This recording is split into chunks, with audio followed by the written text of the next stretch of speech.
వర్గీకరణ పోరాటం స్టార్ట్ చేసి దాదాపు 35 సంవత్సరాలు అయింది.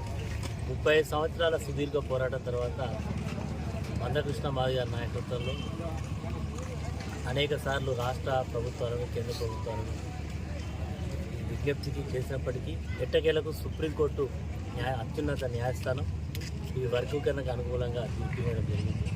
రాష్ట్ర ప్రభుత్వాలకే పూర్తి విస్తృతమైనటువంటి అధికారాలు ఇస్తూ వర్గీకరణ చేయమని చెప్పినప్పటికీ రాష్ట్ర ప్రభుత్వం తీర్పు వచ్చి కూడా దాదాపు 8-9 నెలల కాలమైనప్పటికీ కూడా ఇప్పటి వరకు దీనికి పురోగతి సాధించకపోవడం ఈ ప్రభుత్వం యొక్క నిర్లక్ష్య ధోరణి స్పష్టంగా కనబడుతూ ఉన్నది.